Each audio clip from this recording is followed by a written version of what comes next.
Good afternoon. Oh, we'll have to try that again. Good afternoon. Good afternoon. Thank you. All right. Welcome. And thank you all for coming to this historic announcement. I'm Doug Tisdale, and I am honored to serve as the Denver Downtown Development Authority Board Chair.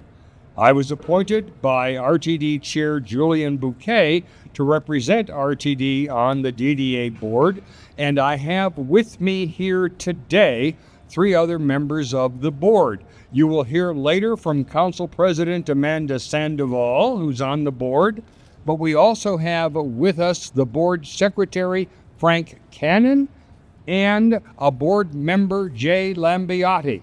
There's only one other current member of the board who is not able to be with us in person, but as of next month, we have 2 new board members joining us, so you'll be reading all about that too. My fellow board members and I oversee the DDA. That's a tool that Denver has to capture some of the tax revenue from downtown growth and then reinvest that incremental tax revenue into projects that support and improve the area, which is why we're here today, to announce our next exciting investment, the purchase of the Denver Pavilions.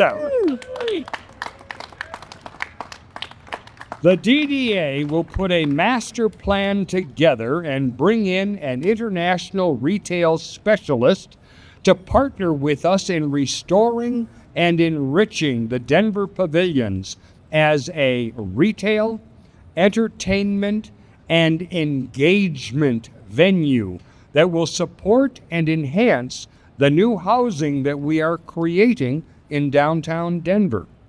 Just as the revitalization of Union Station brought new life to lower downtown, a reimagined pavilions will rejuvenate the landscape of upper downtown, rendering it a vibrant upper downtown. Now, this is the 3rd big announcement of the DDA that we have shared with you. In April, we announced the exciting and much needed safety and security improvements here on 16th Street.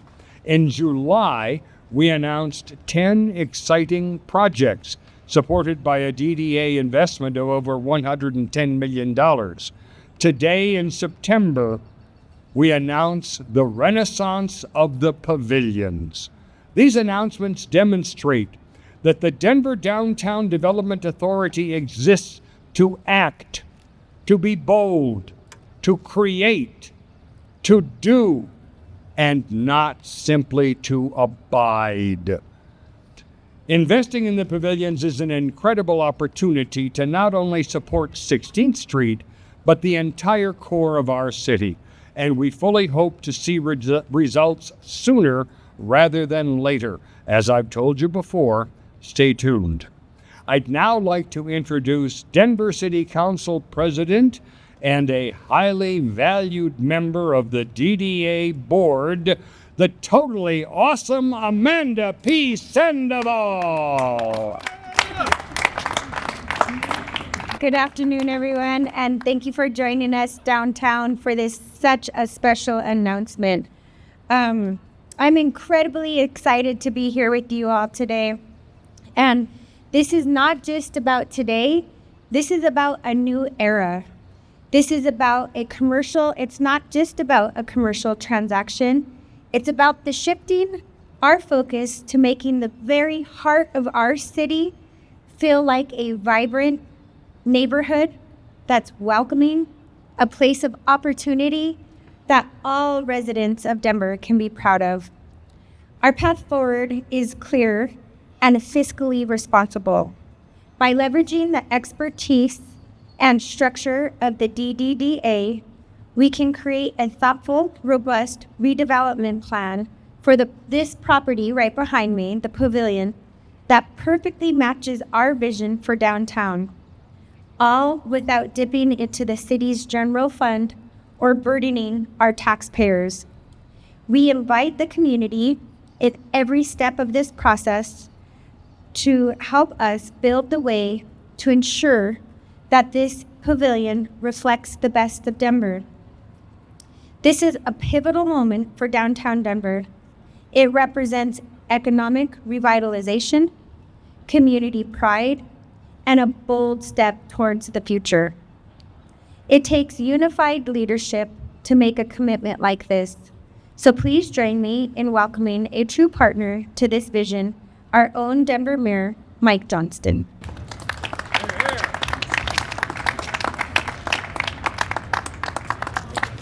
Thank you all so much for being here. This is an incredibly exciting day. We are so thrilled that the Downtown Denver Development Authority has decided to invest in a Denver icon.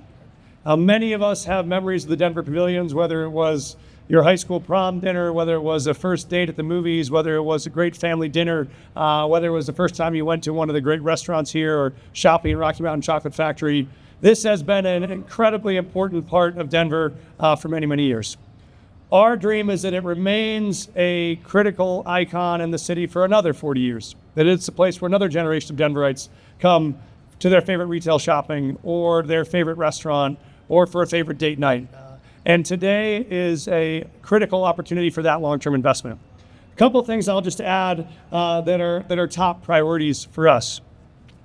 What is so unique about this opportunity is the DDA has, for the first time, unified both parts of this site. Both at the acquisition of Denver Pavilions, but also with the parking lots behind these that were purchased in a previous cycle. That now unifies these 4 blocks for the opportunity for a collaborative redevelopment that could include a hotel project, could include condos, could include adaptive reuse of this site, could include revitalization, but it creates for us what we want, which is an anchor destination at Upper Downtown. When you come to downtown now, we have a couple of wonderful anchors that folks come to, whether that is Union Station, whether that's Larimer Square, whether that is the Milk Market. Upper Downtown needs a similar anchor that will attract and keep visitors and also residents. And that takes me to our second priority, which is we are really focused here on how we can convert more and more commercial space downtown into residential apartments. That means we hope to have 2,000, 3,000, 4,000 more units of housing in downtown. Those are folks who are going to want a local restaurant to come to. They might want quick grocery store access. They might want a movie to catch on a Friday night. This is an attraction for residents to want to move downtown. It's also an attraction for more and more businesses to want to return to downtown or stay downtown. We think that is critically important. Finally, what we know is Denver is about making great places. It's places where you want to come. You want to get lost, you want to sit with friends and family for a full afternoon or an evening on a Saturday or a Tuesday or Thursday. The Pavilions offers that unique opportunity. And so what we'll do now is we'll start a process after this goes through closing, where we will open up for proposals and bids from partners who have a vision for what Denver could dream in this space. We'll look at all of those options, and the board will make a decision on what they think is the best investment and the best future for this site. But what we know now is we will make sure this site is vibrant, it is activated, and it is a critical part of Denver's future. And so thank you all so much for being here. Thank you really to the DDA board who took this courageous step and now put us in a position to ensure that decades of downtown are activated by this block. Thank you all so much for being here. All right, and we're ready to take a few questions, but first I do want to introduce, as part of our team up here, another person who has been critically involved and done a tremendous amount to bring this across the finish line through the DDA board process, and that's Mr. Bill Mosier in the mayor's office. Give it up to Bill, and we're prepared to answer a few questions, and either the mayor or council president Sandoval or Bill might be able to respond to them probably even better than I ever could. So please feel free if you have a question. Yes, sir. Can you talk about this in the context of the budget deficit? Yes, Can you? I can. Okay, yeah. Thank you for cueing me to talk about that. The question was in the context of the budget deficit. Most important thing to know about today's announcement. This is an investment made by the Downtown Denver Development Authority.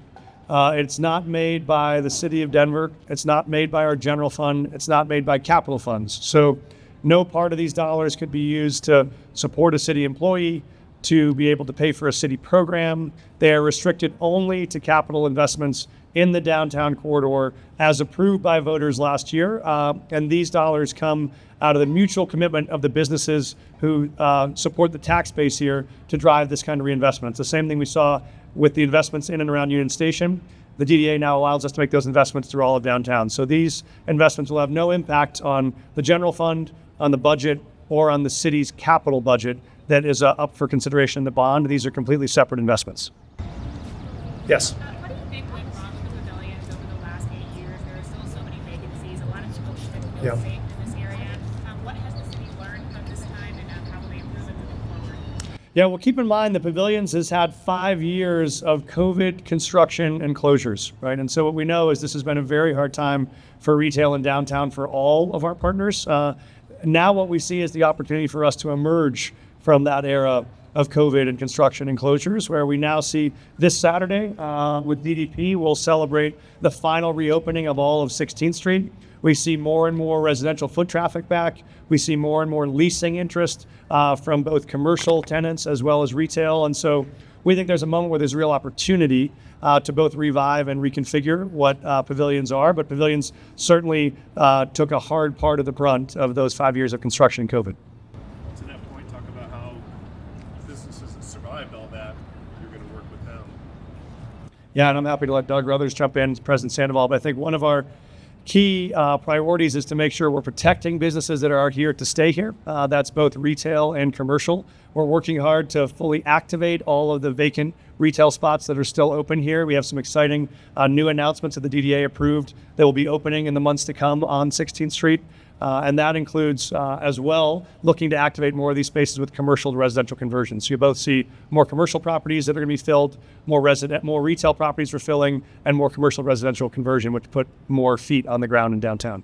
Anything you want to add, Doug or Amanda? Yeah, and just to remember that this is all a huge effort of communication, collaboration, cooperation, and we work very closely with all of the business community. And that's why, for example, the Denver Downtown Partnership is a huge part of what makes this all successful.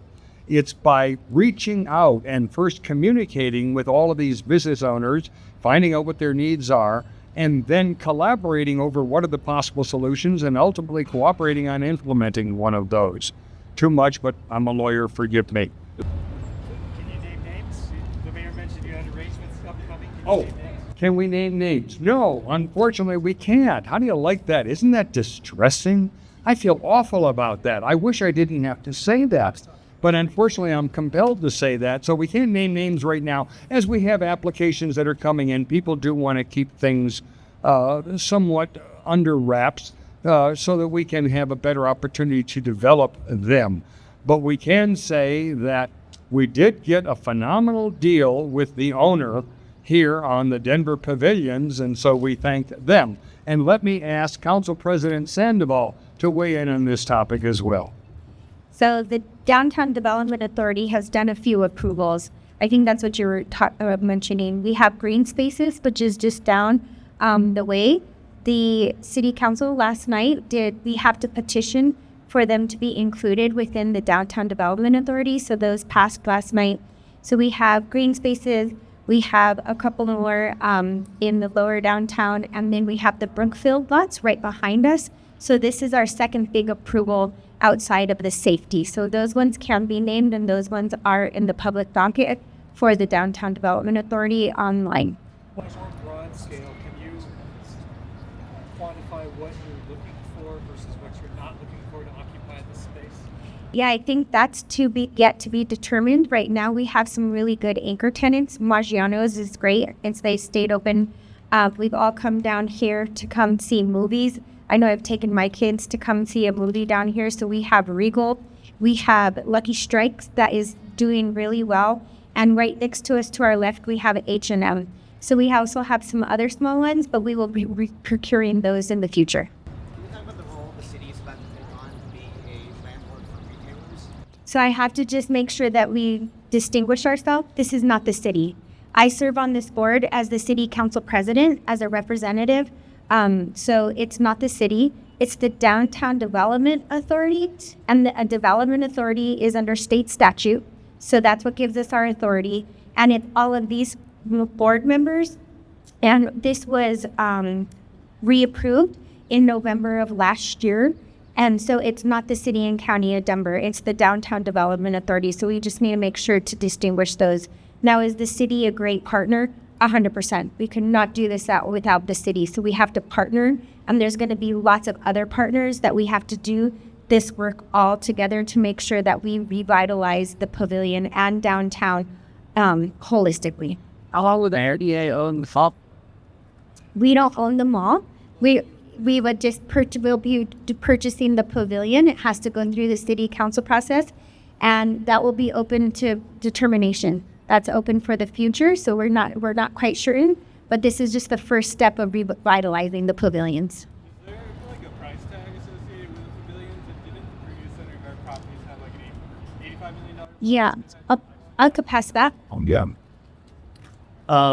So a couple things. So I think in addition to the DDA's courage to step in and acquire this, I think they also got a great deal for Denverites. This was valued around about 10 years ago at $140 million. This property, the purchase price today is $37 million, which is about 25 cents on the dollar. And so that is an opportunity for, I think, real value capture here for us to drive long-term development. To talk about the plan, the immediate next step will be after closure, will be a process to go out to partners who want to propose potential development plans for this site. And to keep in mind, those development plans could now include the pavilions, and they can include the parking lots behind them, which are the Brookfield properties that the DDA board brought previously. So what has never happened before, many developers for decades have been trying to unify these two properties because part of the challenge was you couldn't build a joint plan that included both sites. Now the DDA owns both sites, they can partner with folks to identify a vision for that collective piece of land that opens a whole new set of options for hotels, apartments, additional retail. And so we'll then review those options, and the board will decide which of those are the right ones and what they want to do in terms of joint venture, sale, partnership, development. That's all up to the board as they see options that the public will be able to see as well. What did you see happening if you didn't do this? Like, what are you seeking to avoid by stepping in? I'm really glad that you asked that. Because one of the priorities for us was what we don't want to do is to see this anchor of Upper Downtown fall into disrepair. We don't want to see more vacancies, more closures, less activation. We don't want it to be a drag on the commercial properties around Upper Downtown. We don't want to see it be a hindrance to new residential development downtown. We need this site to be a magnet for Upper Downtown, and we worried without this kind of investment and redevelopment, you could get the opposite. And that doesn't just affect this block, that affects all of Upper Downtown. How much money will be left for the authority between the parking lots to this and the earlier initiatives? I'm gonna give it over to Bill, who's knows all that. Depends on where you want to start, but we approved just over $100 million a bit ago, and this is another up to $45 million. So we're at about 150. So we still have another 150 to $250 million to invest in Upper Downtown. But some of the funds we used to redevelop, or No, hopefully not, but we'll see. A couple of quick comments. One, the mayor said closure. What he meant was closing on the closing of the deal. Yeah. We're not, I didn't want any misinterpretation. There's no closure of pavilions. It's a closing of the transaction, which should be by the end of the year. So that would be one answer to that. The other thing, while I've got the mic, and I'm Bill Mosher with the mayor's office, is kudos to the current ownership and kudos to the current tenants who have put up with what the mayor said about COVID and construction, and they've hung in there, and they've worked closely with us to make this transaction happen, and they really brought it to us as saying, we need to sell this property. Is the community interested? And our response as the DDA is, do we wait for some third party to come in from somewhere else, or do we dive in and as the community determine our own future for these two properties? And that's really what the DDA is committed to. Do you have a vacancy rate for this? Just Well, vacancy rate's about 40%. next. There you go. Thank you, Bill, for the catch on that. Just one other point to go to the benefit of the DDA and Denver as partners in this redevelopment is what it allows us to do is be really specific about the kind of user experience we want at this site. If you are a out-of-state investor from Singapore and you own this property, you don't care if there are 7-Elevens on the ground floor or if there are locally owned and run businesses that are some of people's favorite parts of the city they want to find downtown. We've described our vision for downtown as being a place where you can find the best of Denver only in Denver.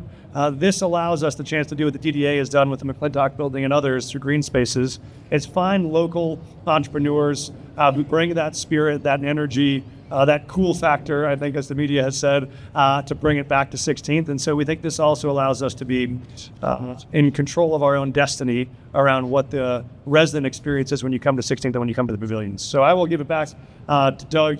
I do want to say some thank yous. Huge thank you to our partners and our partnership who are aligned on all things in downtown. A huge thanks to Richard Sharp for our partnership Visit Denver. This is also a critical corridor for all the folks that come to and from the convention center onto 16th. This is often your first experience here, so it drives a lot of convention business. Thanks to Richard, our convention center is one of the most sought after convention destinations in the country right now. That's a huge win for us if they have a great place to come. And of course, a huge thank to Bill, who has been our incredible leader on getting this across the finish line. And I do just want to say, as Bill said, the partners that have owned and worked on this site could have gone a lot of different directions. They also cared about the future of the city, and this being a development that matched our values and matched the city's interests. And so they are part of the reason we're here, I think, with a plan that is so exciting. And then most of all, to the team who has led this, run this, decided this, and delivered this, I want to really thank the DDA board for your leadership and courage. I will give it back to the boss, Chairman Hillsdale. Thank you very much, Mr. Mann. All right, ladies and gentlemen, that concludes our press conference. We thank you all very much. Please, if you have other questions, feel free to approach us separately. We'll be happy to respond. We want to get the information out, and we look to you to share this great story of what we have accomplished today with the DDA taking that first step so that we will purchase Denver Pavilions. Thank you all very much. So they